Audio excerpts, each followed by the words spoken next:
আচ্ছা, এখন আমি কিছু কথা বলবো। এটা হচ্ছে যাদের পছন্দ হবে তারা আমাকে ফলো করতে থাকবেন বা ফ্রেন্ড লিস্টে রাখবেন, আর যাদের পছন্দ হবে না এক সেকেন্ডও না ভেবে আমাকে আনফলো করে দিবেন অথবা হচ্ছে আনফ্রেন্ড করে দিবেন। আর না হলে যদি তর্কে জড়াইতে আসেন, you know what I'll do to you.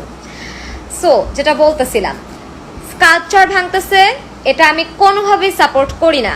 কিন্তু গণভবনে আয়নাঘর আবিষ্কার যে হইলো এবং আয়নাঘরে কি হইতো এটা শোনার পরে আমি আজকে সারাদিন খাইতে পারি নাই। আমি এখন পর্যন্ত না খাওয়া, এখন বাজতেছে 8:13, ঠিক আছে? আয়নাঘরেরটা আমি আজকে জানতে পারছি। এইটা নিয়ে ভোকাল না হয়ে স্কাল্পচার ভাঙা নিয়ে আপনারা লাফাইতেছেন। দেশের সম্পত্তি, দেশের সম্পত্তি। আয়নাঘরে মানুষগুলারে 3 ফুট বাই 3 ফুট রুমে মানুষগুলাকে তার যাদেরকে পছন্দ ছিল না তাদেরকে আটকায় রাখছে দিনের পর দিন, বছরের পর বছর। অত্যাচার হয়েছে কিভাবে?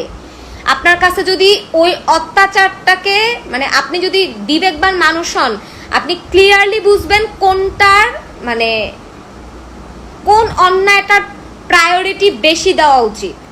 আপনি যদি এই প্রায়োরিটিটা দিতে না পারেন, আপনি আমাকে আনফ্রেন্ড করে দিবেন, নাহলে আমি আপনাকে অপমান করে আনফ্রেন্ড করে দিব বা ব্লক করে দিব। সো আমার কাছ থেকে অপমানিত না হওয়ার আগেই নিজের থেকে কাইন্ডলি আমাকে আনফ্রেন্ড করে দিবেন, ঠিক?